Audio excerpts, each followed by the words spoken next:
Hello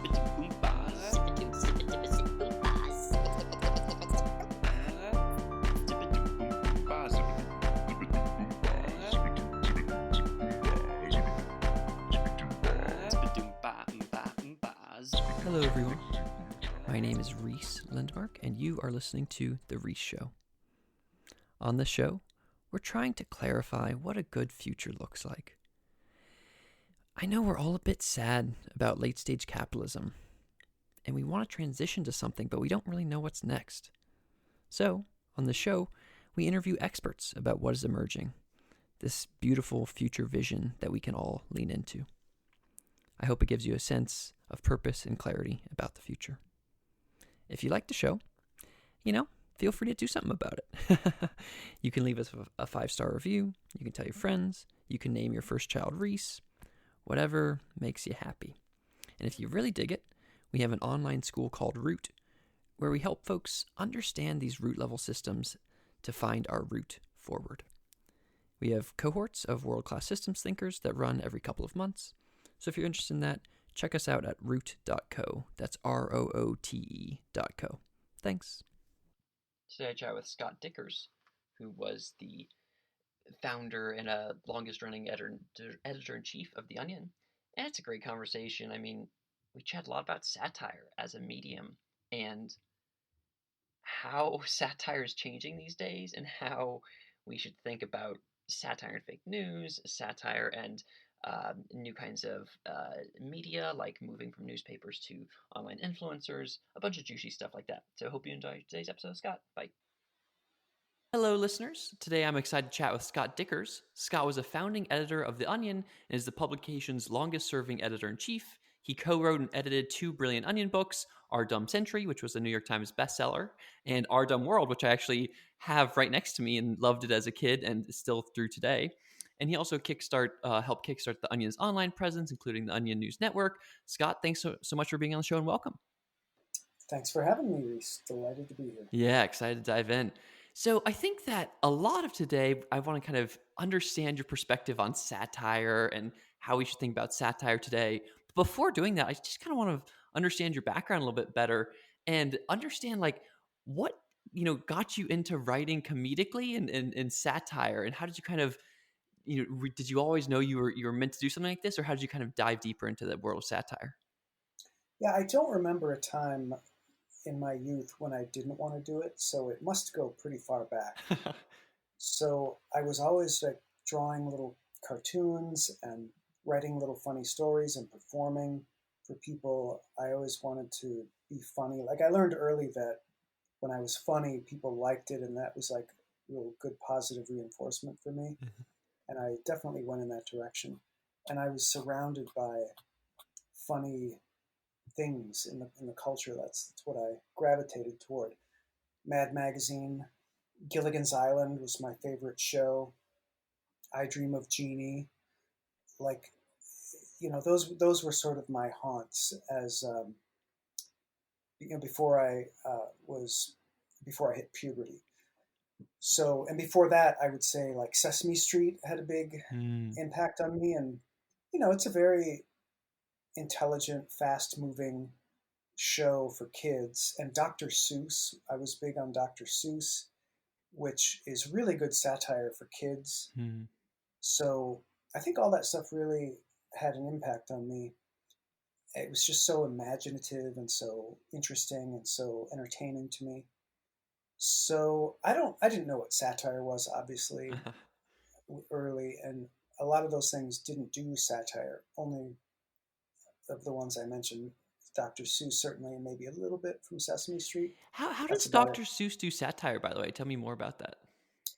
Well, the themes of his books are very satirical. He has very astute subtext.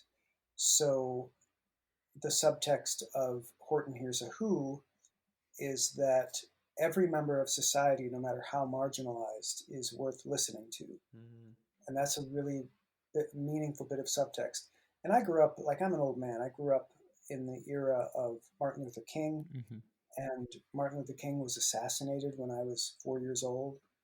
And my parents were semi-educated white liberals who liked Martin Luther King Mm-hmm. and were mortified when he was assassinated. And then when Robert Kennedy was assassinated later that same year, it just seemed like the world was coming apart. And I, I sensed that, and I took comfort in the messages of great satirists. And as I grew up, like I discovered people like Mark Twain, Leonard Wibberley, other satirists, and certainly like George Orwell, Mm. um, and Huxley with Brave New World. Um, but so to me, like science fiction is just as satirical as comedy can be. But I was mostly interested in doing comedy. Like that was what I gravitated toward. And I didn't really get into doing too much satirical comedy until The Onion had been around about 10 or 15 years. And that was really just a process of evolution where we would put out the Onion newspaper every week. It was founded in 1989. And we would always just try to make it funnier than the last week. And so we were on this constant drive to always be funnier, always be funnier. And when you do that with comedy, ultimately you're going to arrive at satire because satire is the highest form of humor. It's the funniest way to do humor because you can be as funny as you want, but you're also saying something about society. Mm. You're trying to say something important. And that just makes it a richer experience.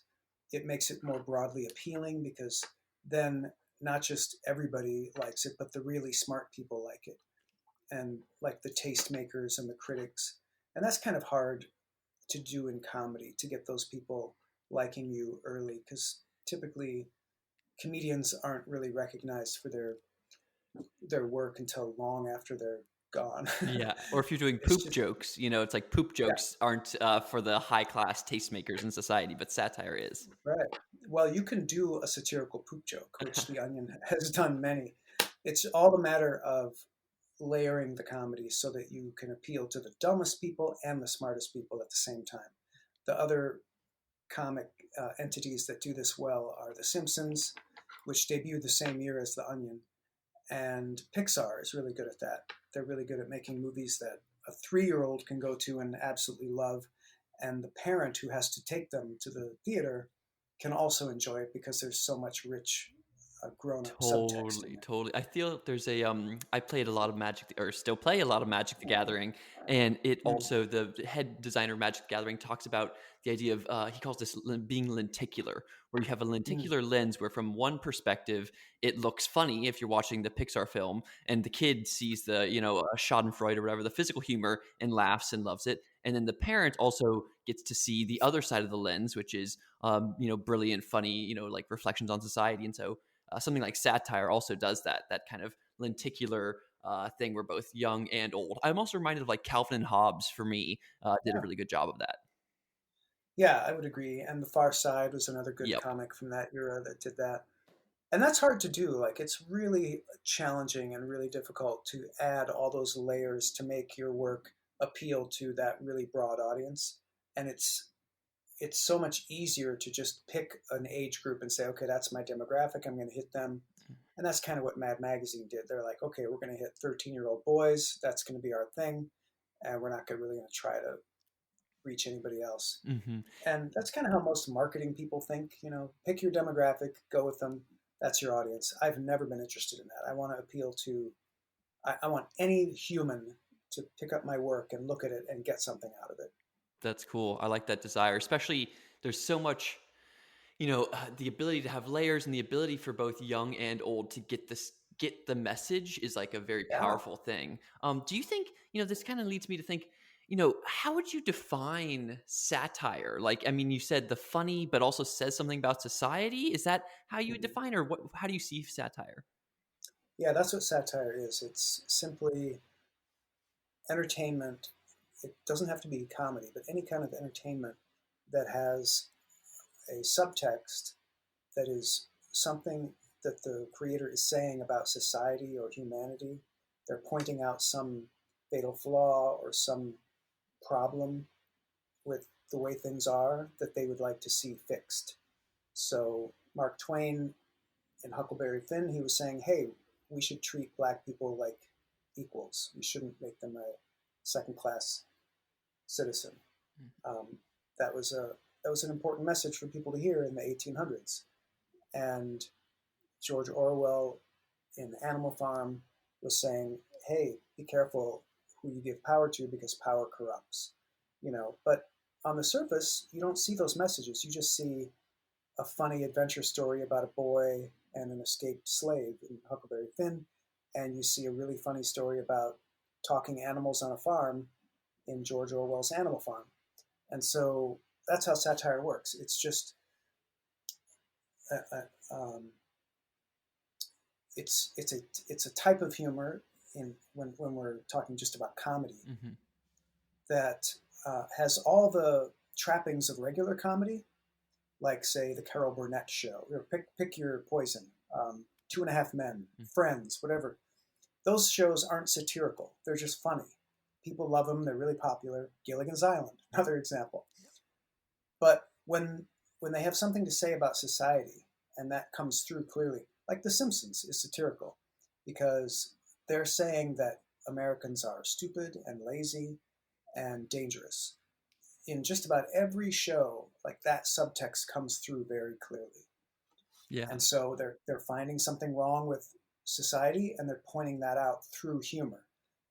Yeah, I love it. I think that it reminds me a little bit too of Key and Peele and how Mm-hmm. Jordan Peele has talked about his mind, how he's become like a a horror movie director, but he actually sees it as very similar to the stuff that he did on on Mad TV or with Key and Peele, where it's like taking these truths in society and kind of either pushing the awkwardness with them in a funny direction or pushing the awkwardness with them in a scary direction. So you can kind of choose your poison between sci-fi and humor and all those things. Is there Yeah. is there something for you, like as you've gone through the years of your life, and I know you've written a couple books on this and teach online courses about it, what kinds of learnings do you have for folks in terms of writing satire or finding great satire in the world, especially writing? What big learnings do you have around writing satire?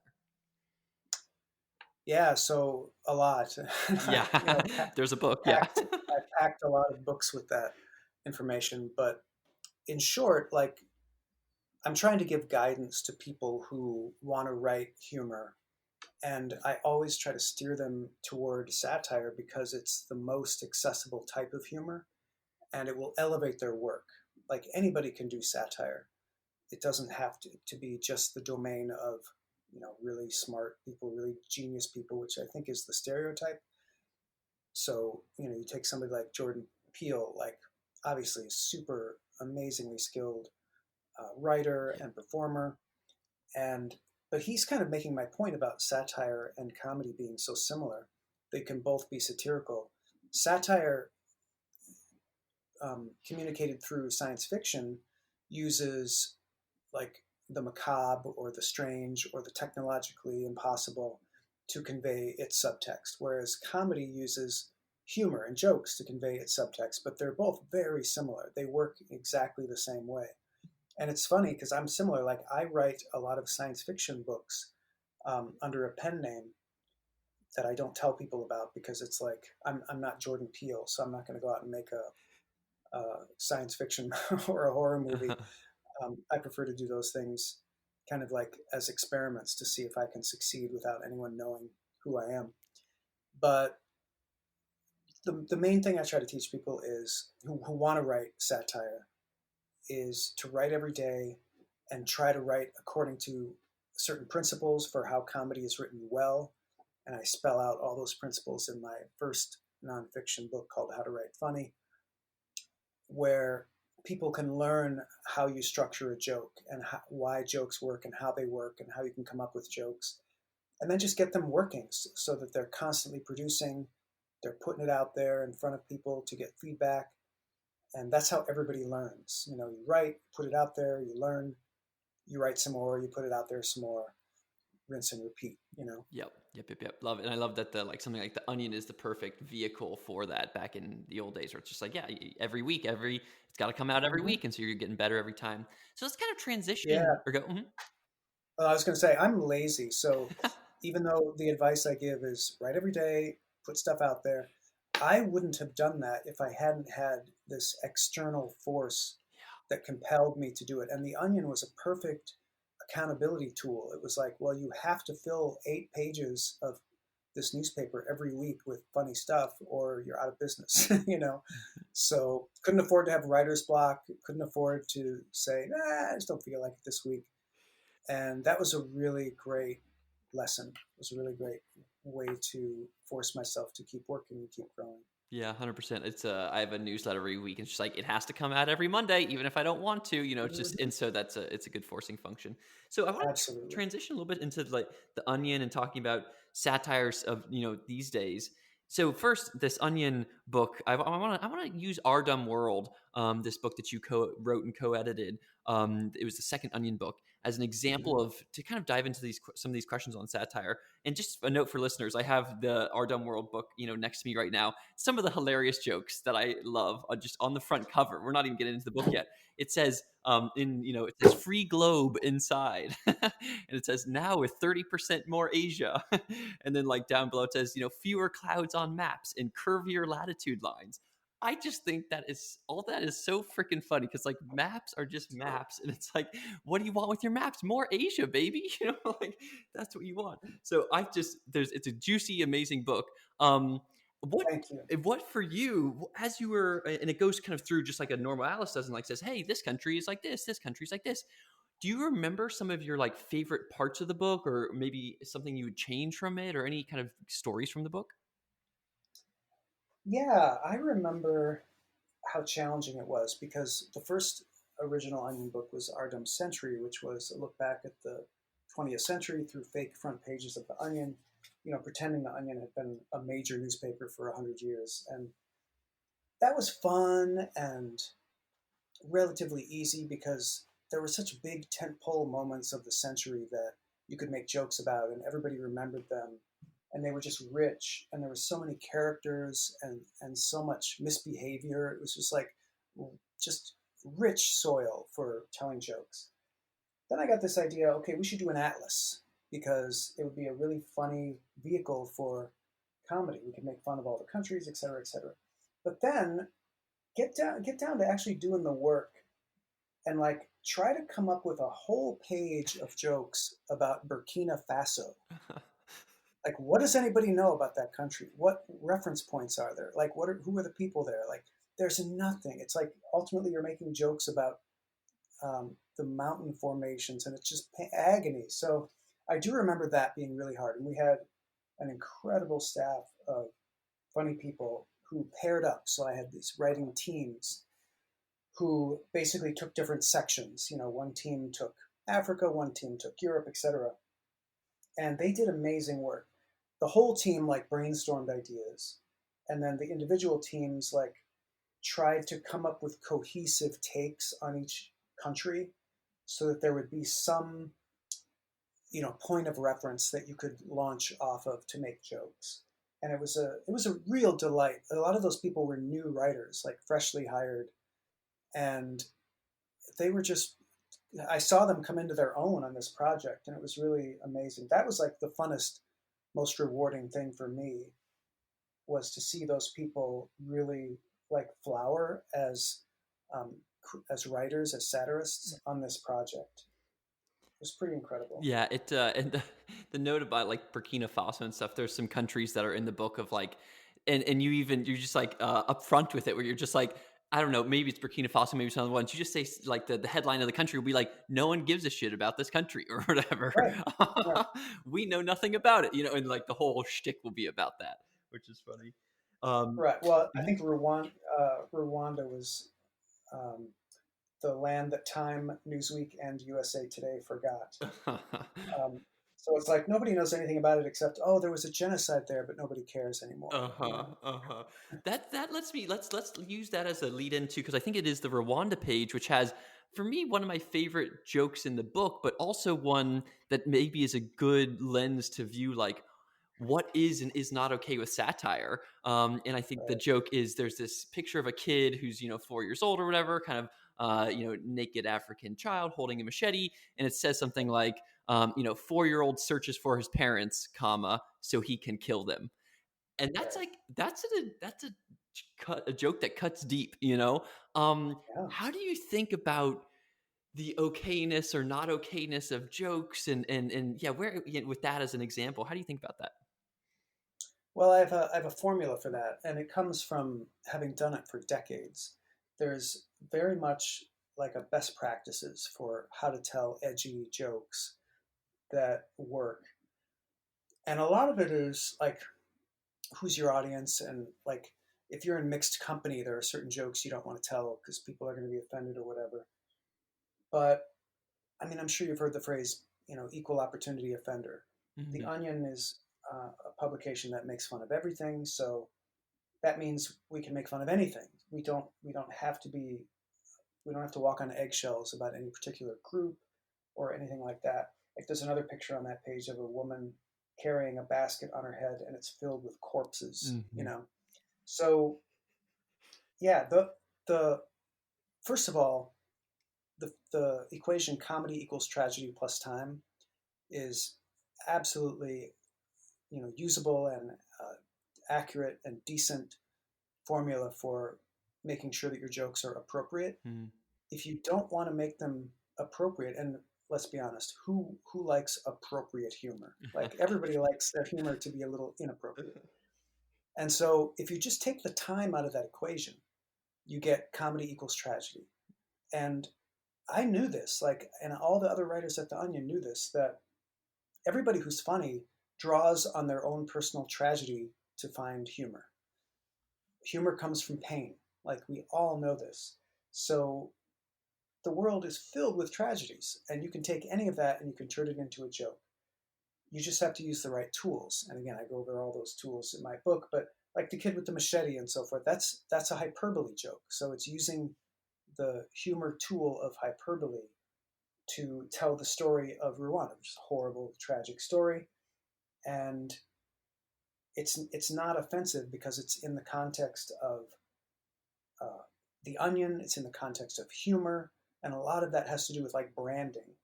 You know, could a person at a bus stop tell you that joke, and would you be offended? Probably. You probably would be offended. So the messenger is a big part of it. But there's another principle of telling edgy humor that is comfort the afflicted and afflict the comfortable.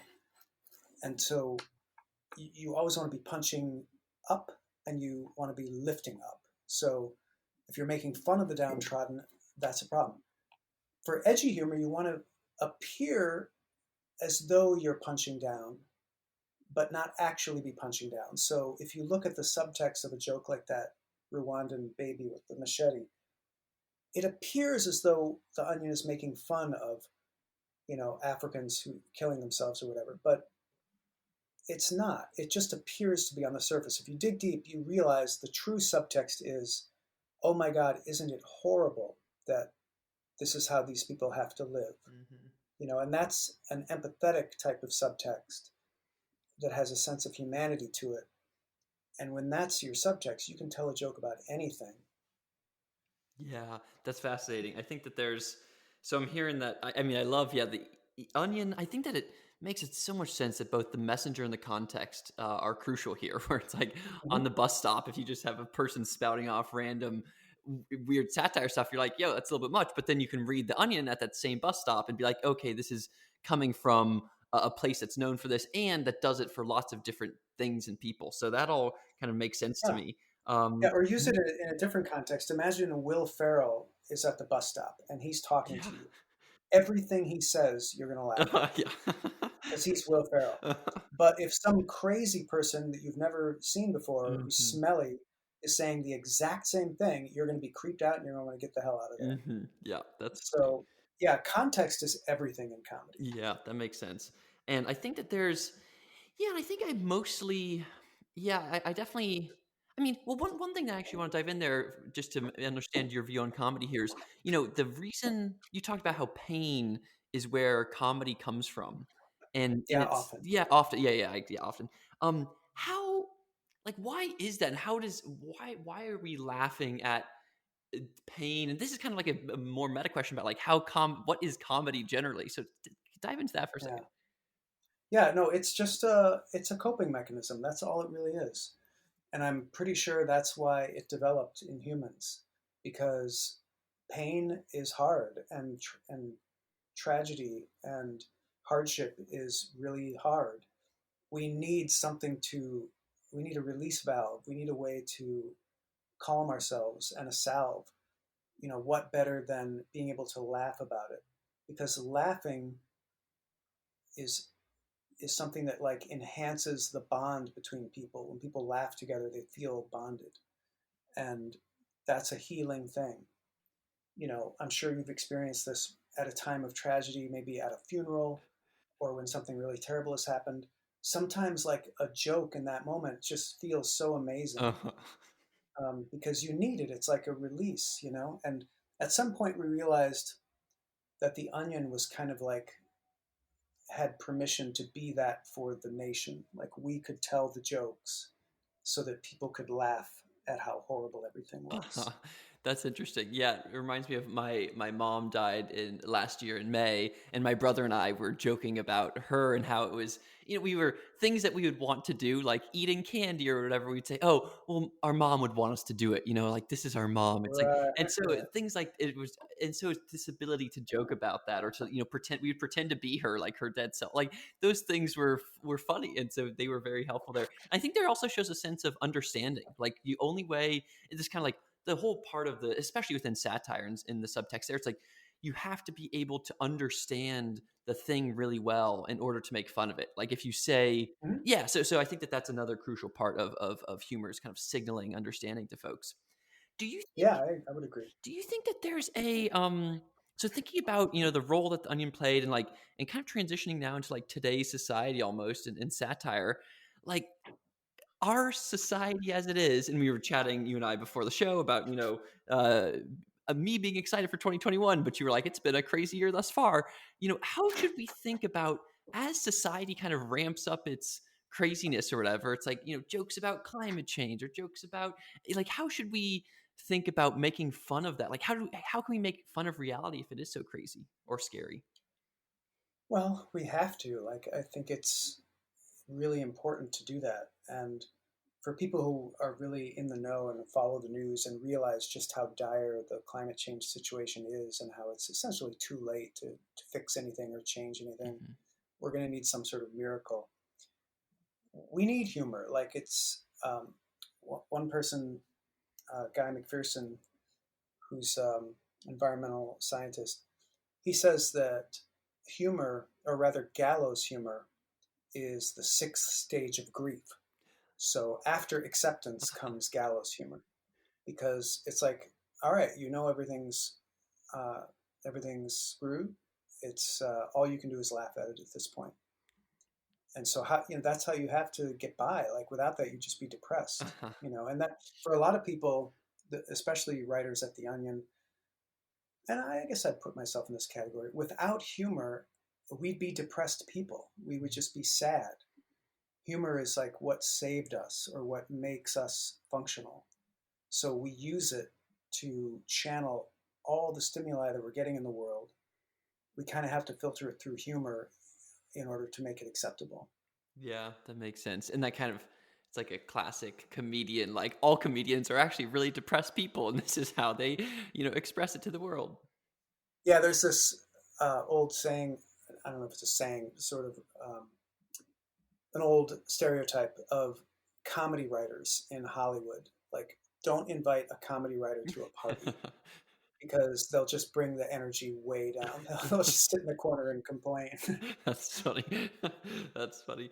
Do you think, I mean, thinking more about like today's society here, is there I'm thinking about, I mean, another interesting aspect here is the idea of, fake news. And this is like a classic thing where back in the day, The Onion was writing articles that were satire, and then some people would pick them up and be like, this is truth or whatever. And it's like, oh, God, you're wrong. But now, I mean, there's an example here where there's this new, I'm not sure if you could call it right leaning Onion style satire news magazine or something. It's called the Babylon Bee, and they were in October. They do satire, but kind of more from a right leaning ish perspective. And in October of last year, Trump retweeted a Babylon Bee thing about Yeah. Twitter, Babylon Bee did an article about Twitter shutting down in order to like save Biden from a blah, blah, blah. And then like Facebook decided to like, flag it as misinformation from the Babylon Bee or whatever. And so it's a weird kind of in an event. I'll do the quote here. This event prompted the New York Times to question whether the Babylon Bee traffics in misinformation under the guise of comedy. So how do you think Huh. about, misinformation and fake news and how that relates to satire here? Yeah. So the Babylon Bee has been doing good work, and I actually interviewed the editor on my podcast. It hasn't aired yet, but Great. um, I reached out to him after that incident where Trump retweeted them.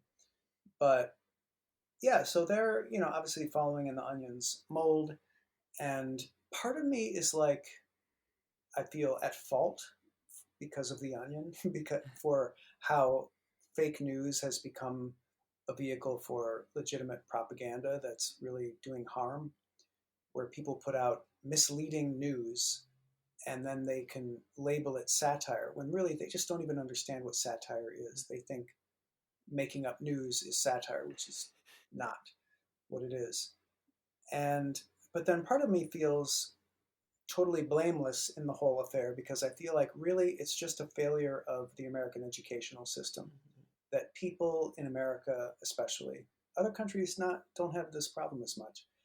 They don't really have any criteria by which to judge whether things are true or not. They're just out there flailing. Like you see it now, like there's so many people who believe that Trump won the election. Yeah. They believe in all these insane conspiracy theories, and they have no basis for that. But and a lot of people are validating them and saying, well, a lot of people feel very strongly that this election was stolen. And it's like, well, hey, the facts don't care about your feelings. Like, there's been no evidence, and there have been 60 court cases in which this has not been proven, but they don't care. And so when you have a significant part of the population that literally cannot tell the difference between fantasy and reality, you're going to have this problem. You're going to have obvious propagandists just cleaning up because those are like easy marks. Those are gullible people, and you can make them do anything. And Trump has really capitalized on that. Like the most gullible people are his people, and it's really sad. It's really sad, and I can't take any responsibility for that. I do think if we had better education in this country, we wouldn't be having this problem to the extent that we are. Yeah. Yeah, I agree with that. I think that there's and you could say it as a general truth, not just about satire, but about, as you're saying, with everything determining truth from reality, media literacy, the ability to like look at a media source and like dive deeper into it and to check your feelings versus your, rational mind or whatever. Yeah, you see people like I love watching interviews with people at Trump rallies. It's one of my favorite things to Yeah. do. And I love when they'll ask somebody something, and the person will tell them some piece of information that they believe, and they'll say, "Well, where did you hear that?" And I saw it on the internet. It's like, well, no, wait a minute, back up. What was the source? Like, no, it's on the internet. I saw it on the internet.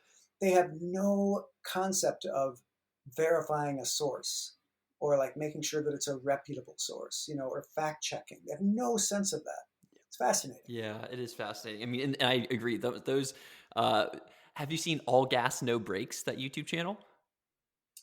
I don't know that Okay, I'll, channel. I'll send it over to you afterwards. It's a funny one where the guy just goes to both Trump rallies, but also to flat earther events and Oh, that's all wonderful. kinds of weird stuff like that, and just interviews folks. And he has Great. deadpan, delivery, and it's quite good. Wonderful. So I think that that's interesting. I mean, I wonder if, I guess like this one thing you could say is like society's education and media literacy will know it's good when when everybody is aware of Onion style satire as satire when it comes out, instead of being confused by it and then like being told that it seems like we're in a bad place when satire is labeled as misinformation. Oh yeah, terrible place. I feel like in a functional society, we should be able to have an occasional like news parody type story, maybe fool a tiny handful of people who should know better. But then as soon as they find out the source, they realize they've been punked and they say, "Ah, you got me. I'm an idiot." Um, that's how it used to go. Like now, it's just like no, they believe it and they will never stop believing it, no matter what evidence to the contrary they encounter. Yeah. That's scary. Yeah. Yeah. It's bad. I mean, it's something that, I mean, again, back to the yes. I mean, there's another like kind of thrust here, which is if we think about, I mean, so folks like the Colbert Report and the Daily Show with Jon Stewart, they had, you know, in the late 2000s and the 2000s, early 2010s, there was this shtick that they had, which was really kind of, it was just making fun of, you know, Republicans was kind of the, and Mhm. conservatives was the vibe. And it was, you know, making fun. And Colbert was even the best of it because he was pretending to be, he'd have these folks come onto a show and they thought that it was like, it was tough to tell whether they knew it was a real show or whatever. And he was pretending to Yeah. be into the kind of stuff that they were into, but actually was not. And I wonder, and like, is that actually detrimental to kind of treat them as other, almost dehumanize them, constantly be making fun of them without letting them know that you're making fun of them? What are your thoughts on kind of that sphere? Yeah, I thought a lot about that when that show was on the air. I mean, the tragedy is that they're such a big part of the population. Like in a in a healthy society, they should be a small percentage of the population. Like people who are fascists and support Nazis or who don't believe in facts. Like that should be 10% of the population. In which case, go make fun of them. Like have a whole show where you make fun of them. Great. They should be marginalized. They should be called out. But when it's nearly half, like that's a concern, you know? Yeah, I think it's, yeah, and I wonder if there's something about, and this is kind of like, and everybody just plays different roles, but like there's the satire side, which is in one way kind of deeply empathetic because you really do kind of understand and get their perspective and then are making fun of it. And then there's another version of reality, which is like empathizing with and understand, like, because a lot of these folks, like, their information ecosystems are just completely broken, and Mhm. they're in the sad state of affairs where they've been, you know, whether it's listening to Fox News and then into, you know, OANN and etc., and they're just like in these awful sad worlds that they were just kind of like born into or whatever. And I think that there's, I don't know, I wish that there was something about the satire publications that while they were doing satire, they had like a side hustle that was also trying to make it the case that the things that they were satirizing weren't going to be true in 5 or 10 years. Yeah, I mean, that's putting a lot of responsibility on the shoulders of the satirist. Like, Totally. our job is to entertain and to try to communicate our subtext. And so, Yeah. with Stephen Colbert on his show, the subtext was, hey, we should be fact based. And I think it was also a really progressive subtext, which was, hey, the real enemies are the corporations, you know, unchecked government and corporate power, the rich, you know, who are just propagandizing us into oblivion. The enemy is not immigrants, women, transgender people. Like that was a big part of his subtext. And so all you can do as a satirist is try to make that point and keep making that point. And I guess I sort of believe in Martin Luther King's idea that the, the arc of history bends toward justice Yeah. and more inclusion over time. Because I feel like in just the last week, you know, we're talking like right after the raid on the Capitol building. I feel like a lot of people are starting to come to their senses and realizing just how dangerously far the pendulum has swung. And some of that subtext that satirists have been feeding us for decades is finally bearing fruit. Where it's like, oh yeah, maybe we shouldn't have voted for a fascist. Maybe we shouldn't have put a person with clear fascist leanings in office. Maybe that was a mistake. Mm-hmm. And but the problem is we learned that lesson after the Bush years, where you know we were lied into a war and we tortured people, and his approval rating, Bush's approval rating, was down to like 20% when he left office. Everybody was like, oh my God, what a big mistake. And of course, we make the exact same mistake 8 years later. And I'm no fan of Obama. I feel like Obama and Biden, like those establishment Democratic politicians, are really just sort of holding the line. They're not really improving anything. But the way the pendulum has swung so far to the right, is something that satirists have been warning against for a long time. And so I've got to believe that at some point that pendulum is going to swing back. Mm-hmm. Yeah, and I like what you said there too about a yeah, everybody has their different roles, and the role of satirist shouldn't also be to like empathize with and create To programs. fix things, Yeah, yeah. exactly. Well, but having said that, I will say that what John Oliver is doing on his show is really interesting, where he compels people to take action Mm-hmm. and like call the FCC and stuff like that. Like I think that's wonderful, where he's turning people into activists. Mm-hmm. That's a really interesting elevation of what satire can do. Yeah, no, that's interesting. Yeah, and I think that that's interesting. I wonder, I mean, if you think about these days, like the other kind of, future of satire question here is, I mean, for you all, when you started, The Onion was a newspaper publication, and then it turned into, obviously, theonion.com, and also Clickhole, the amazing BuzzFeed style satire. What do you see? Do you see any kind of like futures of satire in terms of how technology might change satire? I don't know about technology. Like there's always going to be different mediums of humor and satire. Like the internet was a new medium that revolutionized the broad scope of the delivery, like, and it democratized entertainment to a great extent. Now you don't need all these gatekeepers. You can self-publish and get your work out in front of people without any kind of distribution company, publisher, movie studio. That's wonderful. Like I think that's fantastic. So that I don't see, like the basic message of satire I don't think is going to change. It's always going to be people saying, "Hey, life could be better, society could be better. Let's work to make it better." And they're going to be saying that through humor. The the technology of the mediums that they, or the media that they communicate through, don't think that's as important or as big of a deal.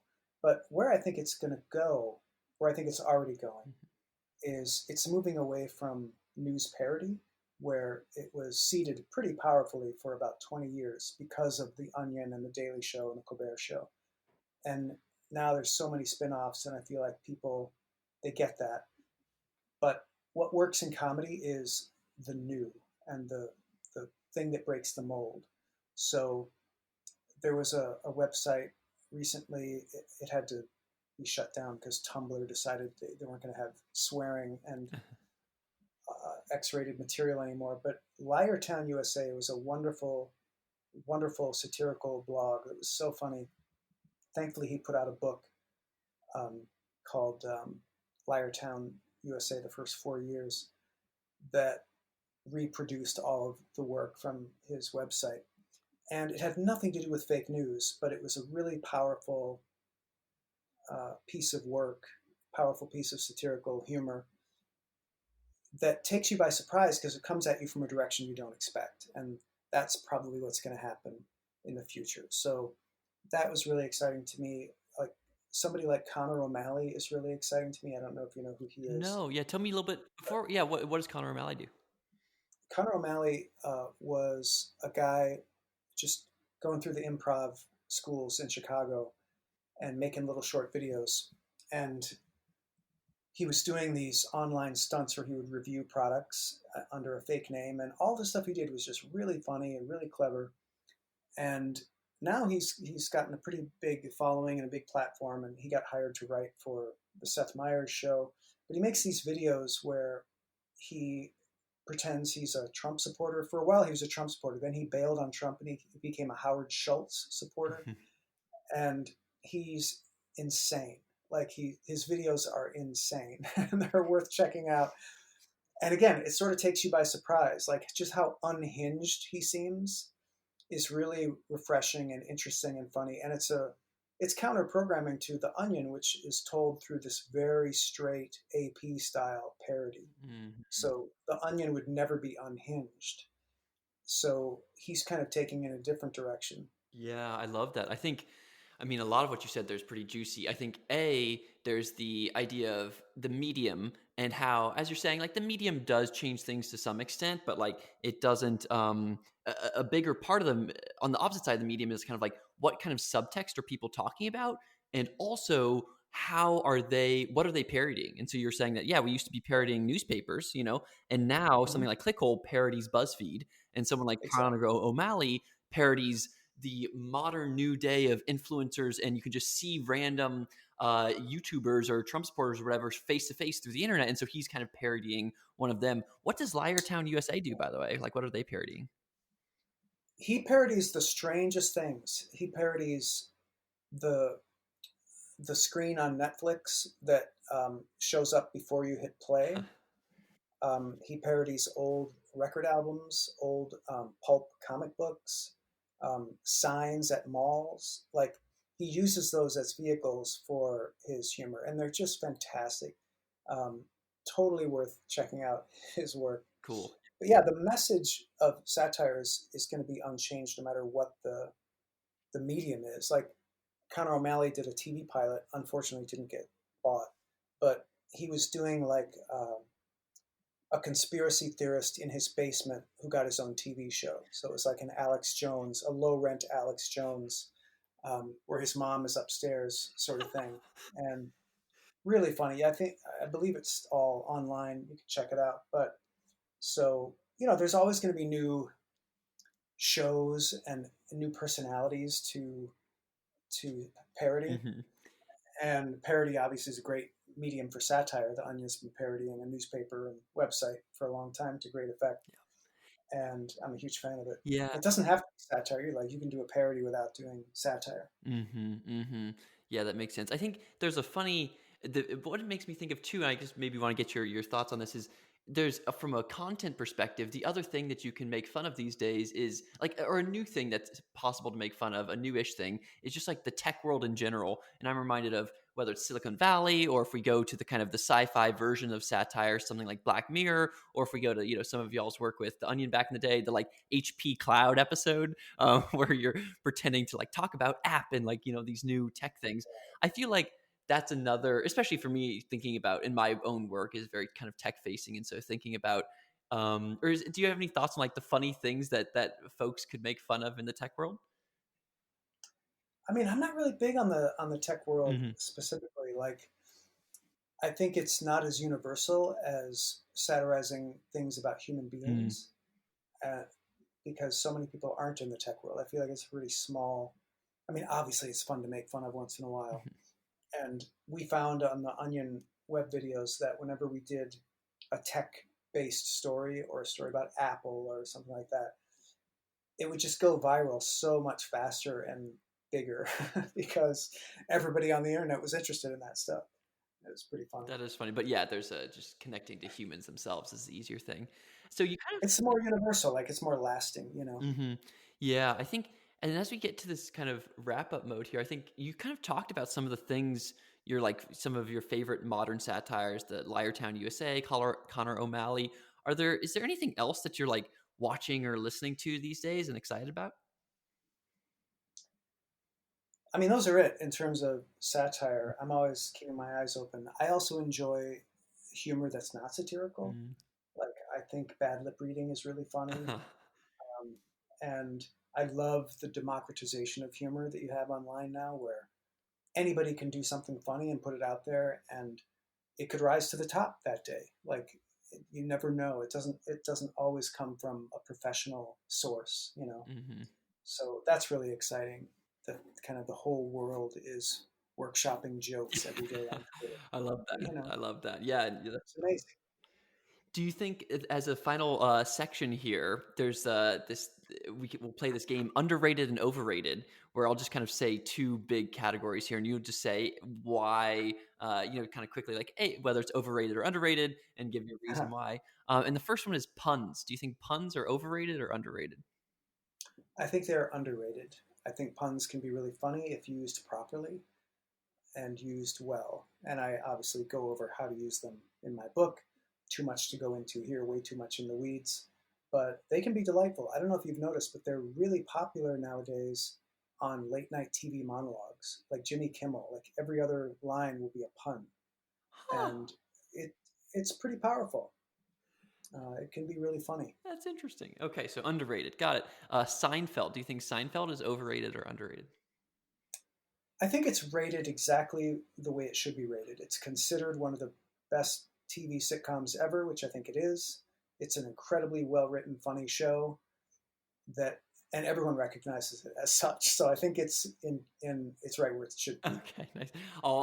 Usually I wouldn't allow that answer, but I will allow it this time. All right, all right. Beautiful. Well, this has been fun. I mean, it's been cool for me to learn kind of how you think about satire generally, and how the relationship between satire and our current moment, and how it's just still an important thing for us to be doing. So that's great. I guess for our listeners, where can they find you online, or any call to actions for our folks?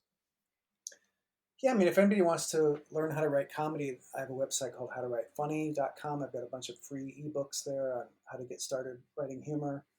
If somebody doesn't want to dive in and buy my book, I have those free books there, free articles. My podcast interviews people in the comedy business from all aspects of it, talk about how it's done.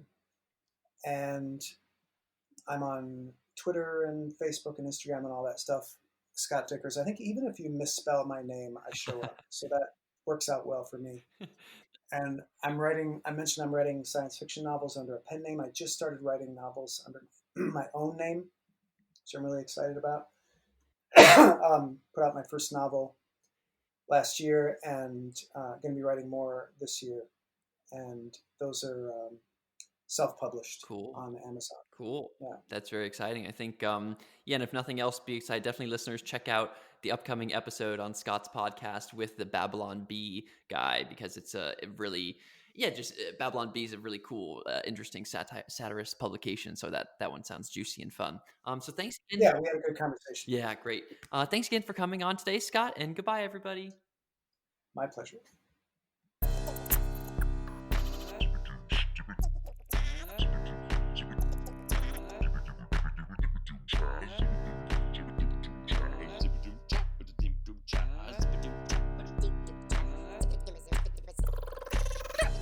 Hope you enjoyed today's episode.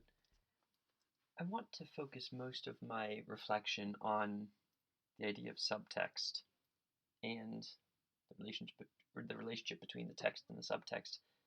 This is obviously very connected to lots of the ideas en route around coherent pluralism and the general concepts of map and territory and language, and our ability to use symbols for the reality underneath. And it's connected to the ability to see a situation and to understand all the signaling that's happening in the situation, in addition to the actual content, or like the Tyler Cowen Straussian reading of things. And I think that, a couple things to highlight here. First is seeing people's relationship between reality and the fake reality. It's quite interesting. I think Key and Peele is such a great example of this, because in their episodes, or in their little shorts on YouTube, you can see in like a 4-minute episode, they'll take something that's real, like the dueling hats episode, or the easier one is the substitute teacher episode, where there's someone who has it's like white teachers trying to pronounce black kids' names is funny, and so they flip and they say, oh, what about a black teacher trying to pronounce white kids' names? And it starts with something more simple, like D nice, and then later it turns into Aaron, and instead of Aaron. And the idea here is that they're kind of taking a close to truth funniness and then pushing it to the extreme. And they do this all the time in their episodes, where they take, the dueling hats episode. They start by saying, folks like to have cool hats and like to up signal each other on what their cool swag wear. And it starts with that, and then it just keeps on going until they get better and better hats until they're super, super ridiculous. So it takes these things that are kind of already ridiculous in life and then pushes that truth of dueling hats to the extreme, or the truth of mispronouncing names to the extreme, or the truth of funny, East-West Bowl sports teams' names to the extreme. So I think that Key and Peele does a good example of that. And then Jordan Peele, the one of the two parts of Key and Peele, his horror movies like Get Out are another example of this. They're taking the true reality, which is a black guy going to a white woman's family and feeling awkward there when everybody says, "Oh man, we just love Obama. I voted for Obama in 2008." That truth, and then continuing to push it to the extreme, and you get uncomfortable as you continue to push it, where you're like, is this reality or is this not reality? Are these white people just being white people? Or are they being like, are they going to kill him? And so it's all the same underlying mechanism, which is seeing a truth in reality as it is, and then being able to kind of mess with that truth and say, oh, is what we're doing still real? Is what we're doing still real? And then eventually pushing it far enough where you're like, oh, this is not reality anymore. So in a similar, so I just want to give that Key and Peele example, and then in a similar sense, you can think of all the fake news and satire that exists out there, or rather, that satire was, the original fake news, and that satire is much more possible when the distinction of what is reality is more clear. And if the news is already fake, or if it's difficult for people to determine what is fake or real, then it's harder for satire to play a role there. Or obviously, or another way to say it is that people will then not be able to determine both what is fake from what is real, and what is satire from what is non-satire. But they're all kind of playing in a similar space in an interesting way. The other thing that's kind of interesting here is, Scott was talking about in making Our Dumb Century versus Our Dumb World, the two Onion books, that the Our Dumb Century book was easier because there's lots of the underlying content that the subtext can reference was all of history, or a century of history, versus Our Dumb World, where some of the underlying content was like a country they had never heard of. And so this makes me think about our current reality and how, as things already are a joke on the internet, the LARPer guy from the, Capitol riots or Capitol insurrection, how does one even make fun of that?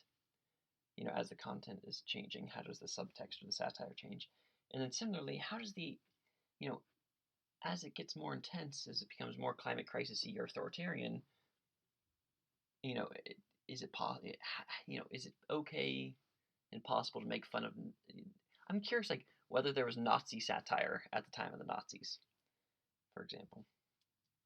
So the other thing that this, on the content level, to some extent, this is both content and medium pieces where, Scott and I were chatting about how, this move away from news comedy, where The Onion's really, it's a newspaper comedy. Like the medium of the time was newspapers, AP style newspapers, and then The Onion made fun of them in that same medium, in that same style. And now, and then Clickhole was an example of BuzzFeed humor. This one now of, his example of Conor O'Malley is really brilliant because the current real media is something like YouTubers or, TikTok influencers or whatever. And what you get then is satire of that specific genre. So this is Conor O'Malley pretending to be a at-home YouTuber Trump supporter. Or, there's a bunch of, Twitter accounts which make fun of VCs for their kind of VC style tweeting. So I find this pretty fascinating as a place to see where things are going next around the kinds of how the medium determines new kinds of influencer types, and how then there will be satire of those things. And then I guess the final piece to say here is just like, I don't know how best to think about, and Scott and I chat about this a bit, but I'm not totally satisfied yet. The fact that so much of the satire that I read these days is just making fun of people on the right, the other side, and that it's making fun of them, it's kind of demonizing them or othering them. And it's saying truths that are kind of sad, and true and funny. And at the same time, there's kind of a no humor policy within social justice activism where you can't make fun of wokeness or whatever. It's like a difficult thing to do. I don't know. It doesn't seem like a good stable state to me, and I'm curious to see is it possible for us? I mean, satire is good. It shows the underlying truth. It shows the truth of some of the craziness that's happening in politics and with the other side and the Republican Party or whatever. And I guess I hope that those truths are used as a way to make that stuff better. And also that we start to make fun of people on the left more. Yeah, so those are some thoughts here. But yeah, really pretty curious stuff here, and especially just love hearing about how a lot of the ideas that exist within kind of the intellectual worlds that I'm in of language mapping onto reality and maps and territories, how that is pretty similar to the satire reality of the text and the subtext. So thanks for listening. Goodbye.